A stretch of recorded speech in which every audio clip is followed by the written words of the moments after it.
what you're going to need is yarn, a 5mm crochet hook, a tapestry needle, measuring tape, and a pair of scissors. For my top, according to my measurements, I use about 300 grams of yarn. This shirt is worked in 2 identical panels, which are 2 rectangles stitched together. The measurements you will need are A, the length, which is from the top of the shoulder to the desired length, and you're going to want to multiply that length by 2 to get the total length of the first panel. The second measurement is B, the bust chest. Measure around the chest and divide that measurement by 4 to get the width of one panel. Measure from the top of your shoulder to the desired length of the top. This is how I would measure it on myself. So from the top of your shoulder all the way down to the length, and for me it's about 17 inches. What we have just measured is half of the length of the panel. You want to double this length to get the total measurements of the first panel. For your second measurement, which is your bust measurement, wrap the tape measure around the widest part of your chest. I'm taking my tape measure, wrap it around my chest, and make sure if it's not too tight and not too loose. For me, this is 38 inches. Take your bust measurement and divide it by 4. The final number we get is the width of one panel. We're going to start with a slip knot. This is how I like to do it. There are different ways of doing it. Hold the yarn in your non-dominant hand. Hold it with your thumb. Wrap it around your 2 fingers so that you have an X. Grab your hook and turn your hand over so that you have the loop on the back side of your fingers. Stick it underneath and pull the working yarn, the yarn that is still attached to your ball. Okay, now we have a loop on our hook. Pinch it with your 2 fingers. Take out your 2 fingers from the loop. Grab the tail of yarn that's left over and the yarn that is still attached to the ball. Let go and pull both ends. And here's your slip knot. So from our measurements, I measured about 17 inches from the top of my shoulder to about where I want the final length to be. That is half of the rectangle. So the rectangle that we're making is folded over. That folded over portion is that 17 inches. So technically we want double the length that we measured. So I'm going to start with chaining 100 chains. You can guesstimate any start length. You can add more or take away, but this is what I'm starting with. So to chain, grab your working yarn, the yarn that's still attached to the ball. Hold the loop on your hook. Wrap it around your hook and pull through. And now we have a chain. Repeat. 2 chains. 3 chains. 4. 5. 6. 7. 8. 9. 10. And I'm going to skip ahead.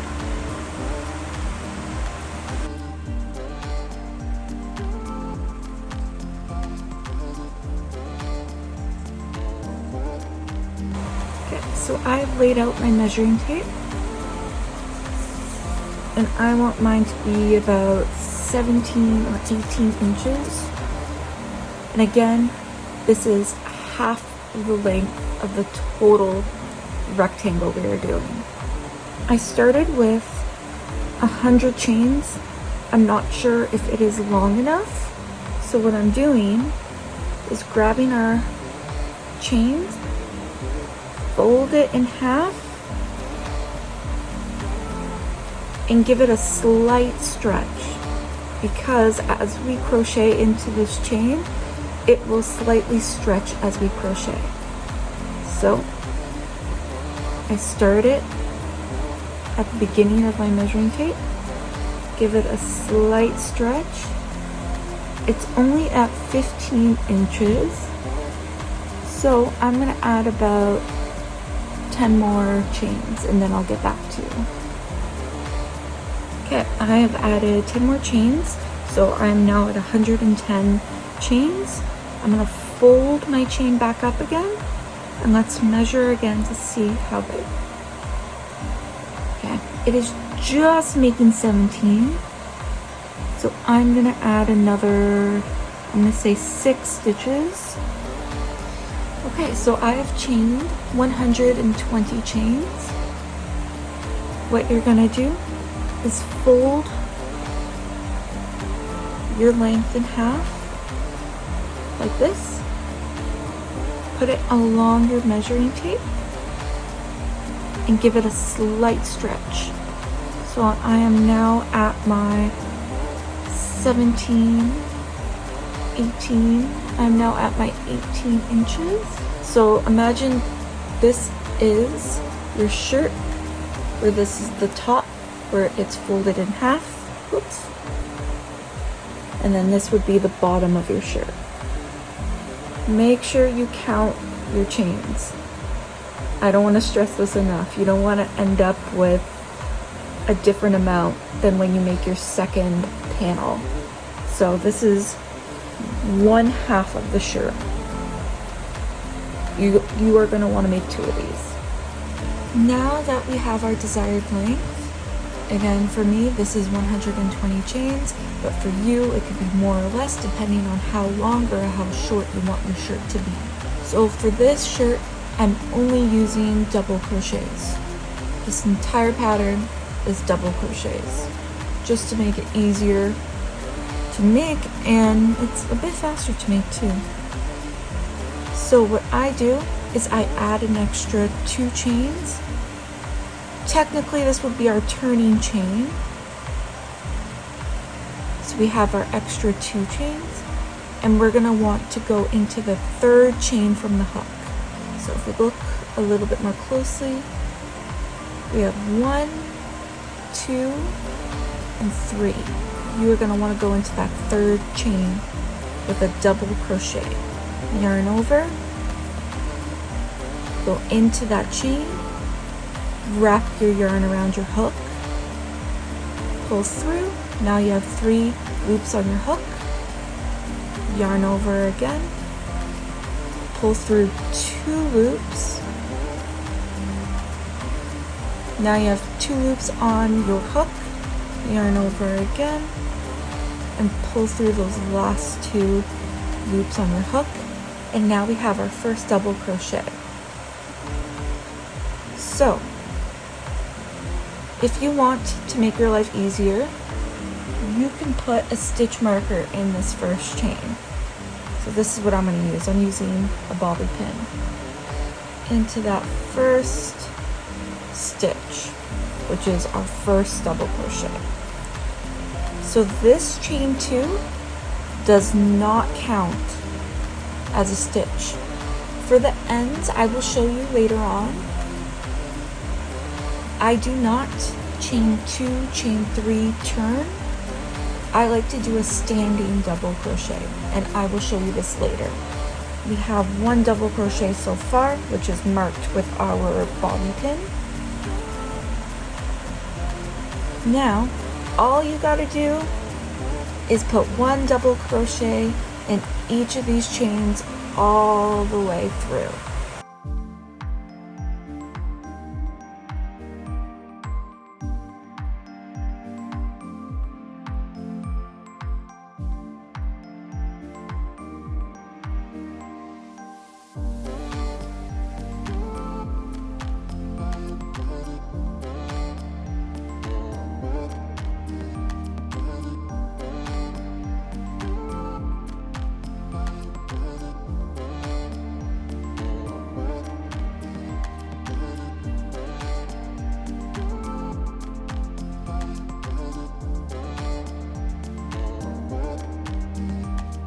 So you're going to want to continue doing this until you reach the end of your chains, and I will be back to you.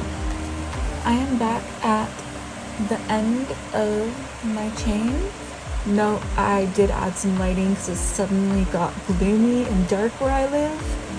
You can do your turning chains or standing double crochet however you would like to do it, whatever works best for you.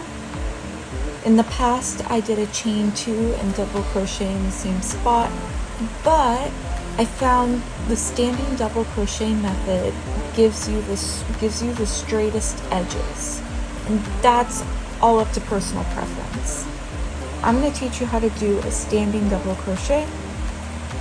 So normally you would do a chain 2 or chain 3 and turn, but what you do is turn without chaining. What you're going to do to start off is do a single crochet in that very first stitch,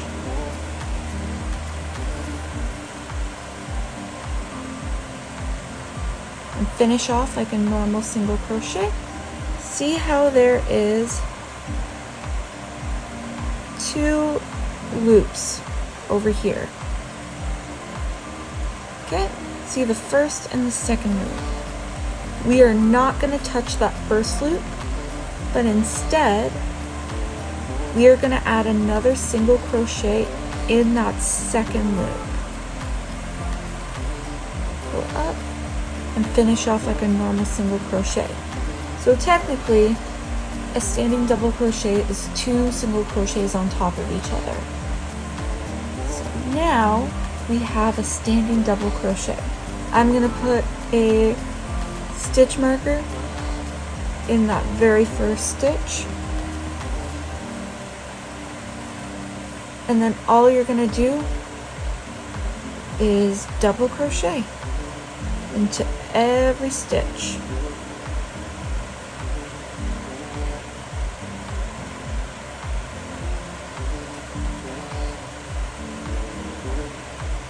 So this pattern, so this is all you need for the rest of the pattern, for the rest of this rectangle.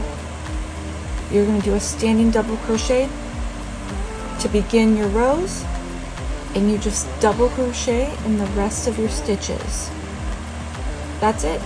It's pretty gosh darn simple.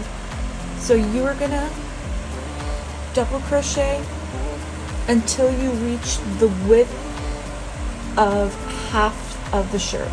For me, it is 9.5 inches. For you, it could be 8, 7, 10, 11, however big or small you want your top to be. I have finished doing all my rows, and let me measure that out for you. We are at 9.5 inches wide. So now we just have a big, long rectangle. So now what you're going to want to do is chain 1 and cut off our yarn. Alright. And so let me give you a look. Okay, so what we're going to do now is I like to add about 2 rows of double crochets for the sleeves or the cuffs, however you want to word it. And this all depends on how short or how wide you want it to be. I know what you can do is get a cardigan or sweater that you have, just open it up and measure how long or how wide the sleeve is. But I know for me, I like it a bit of a wide sleeve. I like to do about 8 inches wide for the sleeves or cuffs. So you have your first panel folded in half. Then you're going to grab your tape measure, hold it at the top, so the part that's folded over. Put it on the top. Let me zoom in a little bit. Okay. Since I like mine 8 inches wide, I'm just gonna hold that there and pop your stitch marker into that stitch. So this is how I like to measure mine out. Just to count it easier, I go from the end and I count how many stitches it is from the end, and then you're gonna do it on the other side and mark the other stitch marker there. So I'm gonna count it quickly. I'll be right back. What I did is that I counted from the end, not from where you fold in half. From the end, it is 36 stitches. So I did the same on the other end. I counted 36 stitches from the end where your tail is up, and that's where I placed the stitch marker. So this part here is where your sleeve is going to be, where it's folded, not the open part. So now that we open it out, from this stitch marker to this stitch marker is where we are going to add more rows. Technically you can start on this end because you're crocheting in that direction, but because there is still technically a right side and a wrong side, I'm gonna start at the end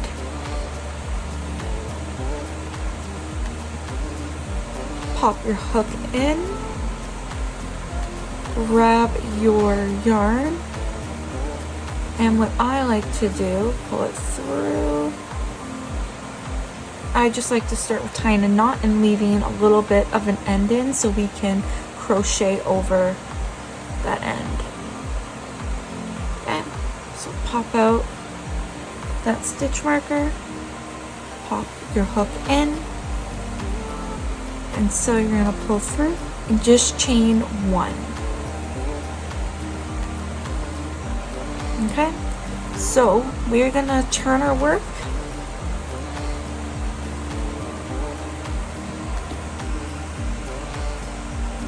Now that our work is turned, you're gonna wanna hold the end of the yarn in your hand as you crochet so you can crochet over it. How we begin here is how we start our rows, so a standing double crochet. So you go in with a single crochet, pull up and pull through, and then I go through that second loop over here and do another single crochet into it. Okay, our first stitch is done. Then you are going to want to crochet until the end of the row, and you're going to want to crochet over that end that we left.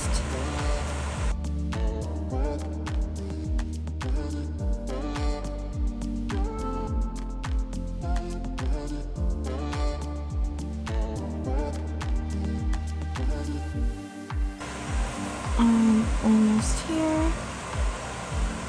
Here's our stitch marker. Okay, and we're going to continue doing what we did at the end of our rows over here.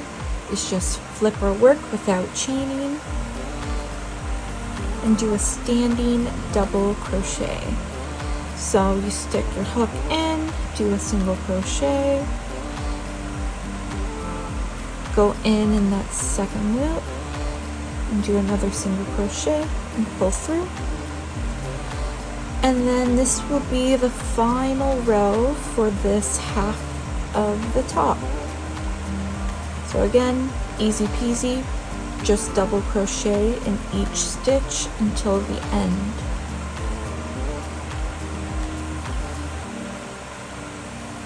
So now at the end of this row, chain 1. So what I said earlier, before I began starting the sleeves, how I started on the end is because when you finish, you will have the right side facing you. So you see the V's for each of the stitches, and if you go along here, it's on the same side. If you started doing your sleeve on the other side, this would have been flipped from what you see here. It's not that big of a difference. You don't have to do it. It's all up to personal preference, but this is how I like to do it. So then you're gonna fold your top back up.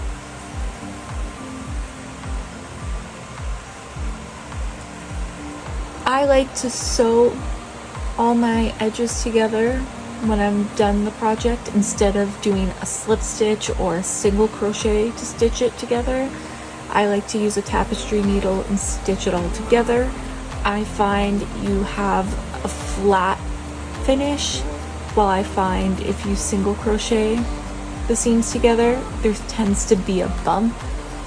But again, you can do it either way. So, a little tip, if you're sewing it with a tapestry needle, lay out, do one, do it twice, and 3 times the length of what you have here. Cut it off, and then pull through, and here we go. So 1/2 of the top is completed. All you need to do is make a exact duplicate of what you've done here. Nothing is different, everything the same, so that it can match. Alright, I'll see you when you have your second panel done. I have both panels done. Second one done exactly the same as the first one. The sleeves are added. All we need to do is sew the sides together and then do the middle. But right now I'm just going to do the sides first. And what I did is I folded the panels for the right side facing in. So the V's of the stitches are facing in, facing together, so that when we sew it together, it doesn't show on the right side. I have sewn the sides together, and now it is time to sew the middle. How this is gonna work is that you want a bit of a V-neck.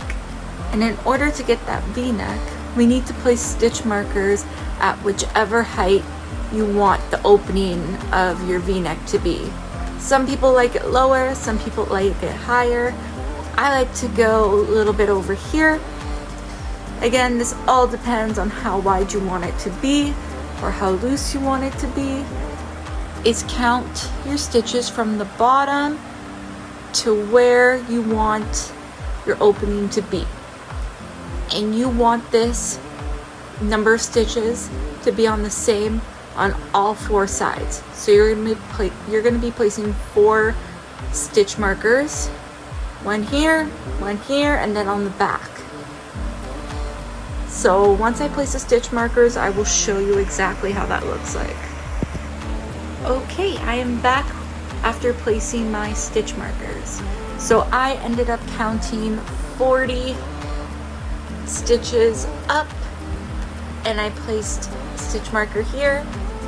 Again, you're gonna want to start from the bottom, count 40 stitches, and place your stitch marker here. I placed my tape measure down to show you about how many inches the opening is.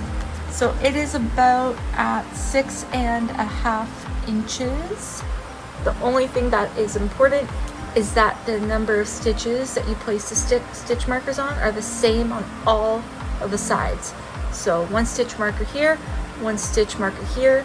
On the back, you're gonna have another stitch marker in the same place. Hopefully that makes sense. So I am gonna begin sewing up the middle and do the exact same on the back, and then I'll meet you when I am done. Alrighty, so I have finished sewing up the middle. It is all done. And now the top is now complete.